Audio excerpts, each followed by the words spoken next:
আসসালামু আলাইকুম এভরিওয়ান, আমি আবার আপনাদের সামনে হাজির হয়ে গেলাম আরেকটি রেসিপি নিয়ে। আজকের রেসিপিটি হচ্ছে শীতের অন্যতম লোভনীয় একটি রেসিপি, আর সেটি হলো আলু দিয়ে শোল মাছ ভুনা। আর এর জন্য আমি প্রথমে এখানে নিয়ে নিয়েছি বড় সাইজের একটি শোল মাছ, আর এগুলোকে আমি বড় বড় পিস করে কেটে নিয়েছি। এবার আমি এর ভিতরে দিয়ে দেবো বড় বড় পিস করে কেটে রাখা আলু। এবার আমি এর ভিতরে দিয়ে দেবো সামান্য একটু লবণ আর অল্প পরিমাণে একটু হলুদ দিয়ে মাছ আর আলুটা আমি সুন্দর করে মেখে নেব। তো দেখেন আমি ভালো করে মেখে নিয়েছি। এবার আমি কিছুক্ষণ রেখে দিব।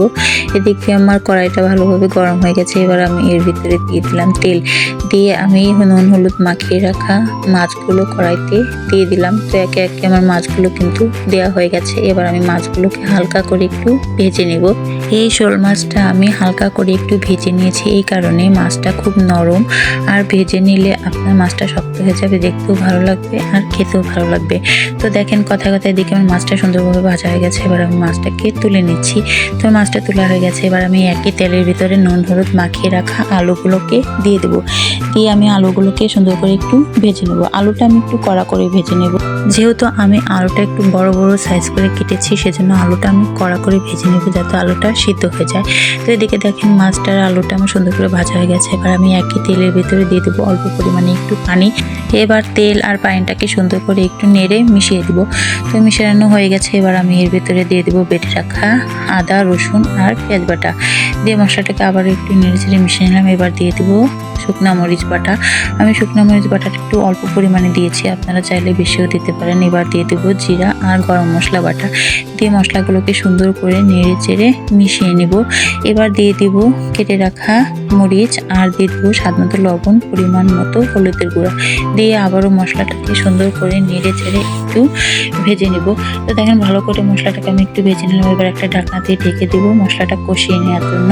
ফিরে আসলাম কিছুক্ষণ পর। মশলাটা আমার সুন্দরভাবে একদম কষানো হয়ে গেছে। এবারে মশলাটাকে ভালো করে আমি নেড়ে চেড়ে নিলাম। তখন নাড়া গেছে, দেখেন কত সুন্দর কষানো হয়ে গেছে। এবার আমি এর ভিতরে দিয়ে দেবো ভেজে রাখা আলু আর শোল মাছ, দিয়ে আমি ভালো করে এগুলো মশলার সাথে মিশিয়ে দেবো। তো দেখেন আমি সুন্দরভাবে মাছটাকে আর আলুটাকে মশলার সাথে একদম মিশিয়ে দিলাম। এবার আমি একটা ঢাকনা দিয়ে ঢেকে দেবো এগুলোকে একদম ভাজা ভাজা করার জন্য। তো দেখেন মাছটা সুন্দরভাবে ভাজা ভাজা হয়ে গেছে। এবার আমি আলতো করে একটু নেড়ে দিলাম। এবার আমি এর ভিতরে দিয়ে দেবো অল্প পরিমাণে পানি, যেহেতু আমার আলু আর মাছটা সুন্দরভাবে ভাজা, সেজন্য আমি পানির পরিমাণটা কম দিয়েছি। আর এটা তো ভুনা ভুনা হবে, সেজন্য পানি অল্প দিয়েছি। এবার একটা ঢাকনা দিয়ে সুন্দর করে ঢেকে দিলাম। ফিরে আসলাম কিছুক্ষণ পর। আমার শোল মাছ ভুনার রেসিপিটা কিন্তু প্রায় শেষের দিকে। এবার আমি এর উপরে দিয়ে দেবো কুচি করে রাখা ধনিয়া পাতা। ধনিয়া পাতা কুচি না দিলে আমার কাছে মনে হয় কি তরকারির স্বাদটা যেন কমে যায়। তো দেখেন আমি সুন্দর করে ধনিয়া পাতাগুলো দিয়ে দিলাম। এবার একটা ঢাকনা দিয়ে ঢেকে দিলাম। ফিরে আসলাম কিছুক্ষণ পর। দেখেন তরকারি কালারটা মাশাআল্লাহ অনেক সুন্দর হয়েছে, আর সুন্দর একটা ফ্লেভার বেরিয়েছে।